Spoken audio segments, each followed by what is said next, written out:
Hi. இன்னைக்கு evening என்ன செய்யறேன்னா snacks எதுவும் செய்யலை. ஒரு என்ன சொல்றது, கருஞ்சீரகம் இருக்குல்ல, கருஞ்சீரகம் வந்து ஒரு பொடியை வந்து நான் ரெடி பண்ணுறேன். அதை எப்படி ரெடி பண்ணுறேன்னு காட்டுறேன் வாங்க. பாருங்கள், கருஞ்சீரகம் இது லைட்டாக வந்து ஒரு சிம்மில் வச்சு நம்ம வந்து லைட்டாக வறுத்து எடுத்துக்கணும். அதே ஓமம், வெந்தயம், இது 3 எடுத்துருக்கேன். கருஞ்சீரகம், வெந்தயம், ஓமம், இது 3ஐயும் நான் வந்து அரைச்சி எடுத்துட்டேன். 3ஐயும் சரிசமமாக எடுத்து கடாயில் வறுத்து எடுத்து அரைச்சி எடுத்துருக்கேன்.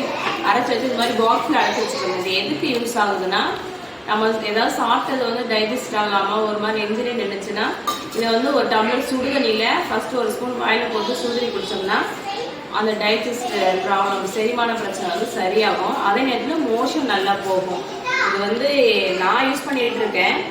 என்னோட ஹெல்த்துக்கு இது செட் ஆகுது. வேறு யாராவது நீங்கள் யூஸ் பண்ணாருன்னா டாக்டர் யாராவது கன்சல்ட் பண்ணிட்டு இதை யூஸ் பண்ணுங்கள். தேங்க்யூ.